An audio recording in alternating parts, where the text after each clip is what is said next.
Bonjour Bruno Marchal, alors c'est l'équitation comportementale à Montpellier, par Skype, par téléphone quand vous êtes loin, comme avec mes clients à l'étranger. Si vous voulez bénéficier d'un coaching, c'est dessous, là vous avez le lien en description de cette vidéo. Qu'est-ce que c'est un coaching? C'est 1 heure de coaching, ensuite 15 jours de suivi.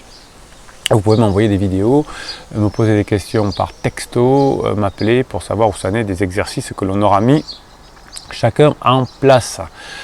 Voilà pour la partie équitation comportementale. Alors je vous réponds à vos questions si vous mettez des commentaires. Vous pouvez vous abonner sur la petite cloche notification car vous avez accès à des posts privés sur la chaîne YouTube. Et bien sûr partager ces vidéos pour que ça amène une réflexion sur cette équitation comportementale. Alors aujourd'hui, qu'est-ce qu'on peut maîtriser à cheval? Alors la première chose que l'on peut maîtriser, et à mon avis c'est la seule chose dont nous sommes maîtres, ce sont nos pensées. Pensées. Vous savez que le cheval ne pense pas, qu'il n'a pas de préfrontal, donc chaque fois qu'on a des pensées intempestives, on va perturber le cheval. Vous connaissez le phénomène de neurones miroirs, je vous l'explique depuis maintenant 15 ans dans mes coachings. Le cheval va être relié, on est relié à notre cheval par les neurones miroirs, il ressent nos émotions et donc quand j'ai des pensées, même des pensées négatives, je vais créer du cortisol dans mon corps, je vais créer de la noradrénaline et le cheval va sentir que je suis stressé et donc ça va se ressentir sur l'apparence extérieure du cheval. Retenez bien ceci, l'intérieur du cavalier correspond à l'extérieur du cheval, donc vous pouvez avoir un cavalier, une cavalière qui part extrêmement calme, extrêmement maîtrisante. Si son cheval est énervé, excité en sa présence, vous savez quel est l'état du cavalier. Et donc dans nos coachings, on travaille sur l'état du cavalier et on voit qu'immédiatement le cheval change de comportement, c'est assez magique. Donc comment je fais pour maîtriser mes pensées? Eh bien je vais projeter ce que j'ai dans ma tête à l'extérieur. C'est-à-dire que je vais détailler le bord de la carrière, le sable, l'oreille du cheval, le camion qui passe, mais sans jamais juger ou évaluer ou commenter. Le problème c'est que quand je vois un camion qui passe, je vais avoir immédiatement des connexions de neurones aléatoires, des connexions aléatoires de neurones qui vont faire que je me pose la question, ce camion est beau, il n'est pas beau, il va venir, il va faire du bruit, il va klaxonner, qu'est-ce qu'il y a dans le camion? Et donc je vais partir très loin de mon cheval. Donc la seule chose que l'on peut maîtriser dans la vie d'ailleurs en général, c'est ses pensées, et beaucoup d'êtres humains ne savent même pas maîtriser leurs pensées, ne savent pas faire taire leurs pensées, et donc l'équitation devrait commencer premièrement par maîtriser ses pensées. Donc dans les coachings, je vous apprends à faire ça ou dans les stages. Deuxième chose que l'on peut maîtriser, en tout cas que l'on doit maîtriser cette fois, c'est l'arrêt du cheval. L'arrêt du cheval qui correspond parfaitement, ou qui correspond un petit peu, je ne sais pas comment on peut dire, au rappel du chien, c'est la base. Donc deux façons de maîtriser l'arrêt de son cheval. La première, c'est la plus connue, c'est par la douleur. On met un filet dans la bouche du cheval, un mort dans la bouche du cheval. On lui met une pression sur la commissure des lèvres et il s'arrête pour éviter d'avoir mal. Et ensuite, il apprend petit à petit à se séparer, à éviter la douleur en écoutant ce que vous dites. Bon, ça c'est la méthode traditionnelle qui marche très bien. La deuxième méthode, c'est une méthode qui utilise la physiologie du cheval. Le cheval suit toujours le bout de son nez, c'est comme un petit train. Donc quand vous mettez la tête à droite ou à gauche du cheval, eh bien, il va engager ses postérieurs et s'arrêter.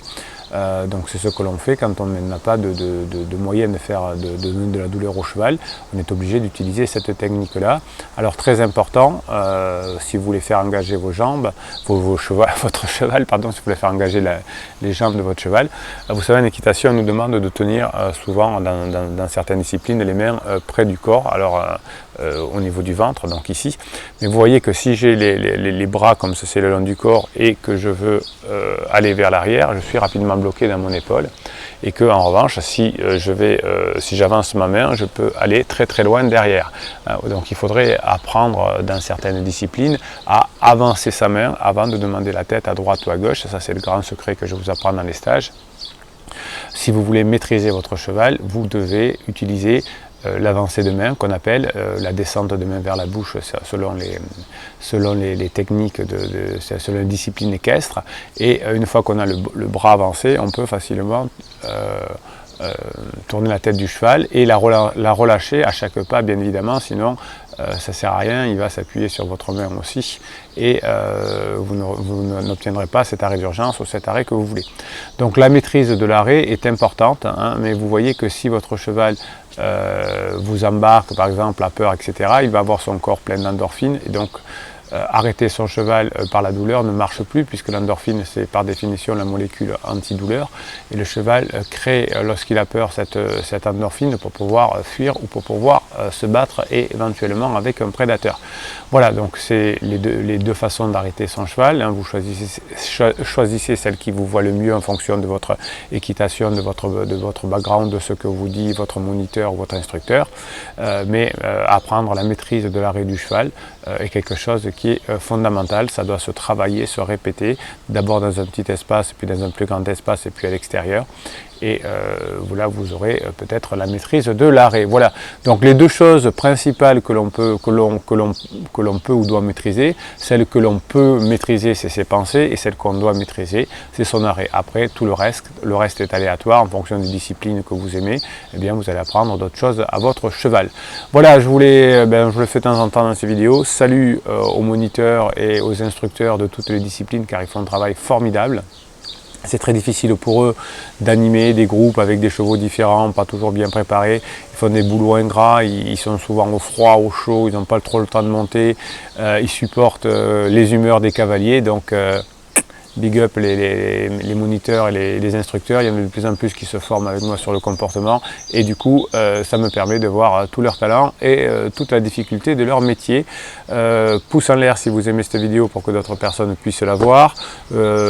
Posez vos questions en commentaire, j'y réponds. Abonnez-vous à cette chaîne et je vous dis à très bientôt.